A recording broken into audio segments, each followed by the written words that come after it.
put me in front of a whiteboard, and I can come up with 100 ideas in half an hour. And early in Amazon's history, Jeff Wilke came to me one day. He worked for Amazon for a quarter of a century, but this is when he probably knew me only for a year. And he said, Jeff, you have enough ideas to destroy Amazon. And this was such a shocking idea for me. As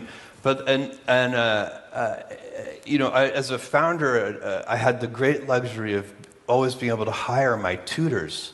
They would hire these experienced senior executives, brilliant people like Diego and Jeff Wilke, and there were several others too.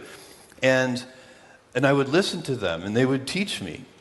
And Jeff said, you have enough ideas per minute, per day, per week to destroy Amazon. I was like, what do you mean? He's like, you have to release the work at the right rate that the organization can accept it. And he was a manufacturing expert. And so, his view of the world was every time I released an idea, I was creating a backlog, a queue, work in process. And because it was just stacking up, it was adding no value, and in fact, it was creating distraction.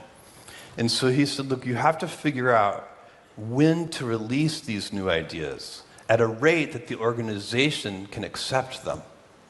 And this sounds so obvious, but it was not obvious at the time to me. And this was a profound insight for me.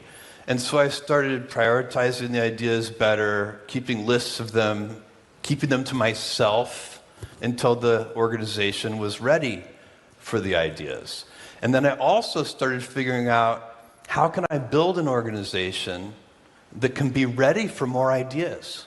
That's about having the right senior team and the right leadership and getting those people the executive bandwidth so that they could do more ideas per unit time. And that is what we built. We built a company that's very good at inventing and doing more than one thing at a time. And you do want to build, as the company gets bigger, you do want to be able to do more than one thing at a time. But that idea of releasing the work was very profound for me. And it made us operationally more effective while still being inventive. And you think you're a better inventor on the back of that? So the actual inventions that... Probably, because it also forces you, if you are releasing the ideas their time, it forces you to prioritize them better. You end up sharpening the ideas better. And so, yeah, it probably does. But you have to wander. Thank you.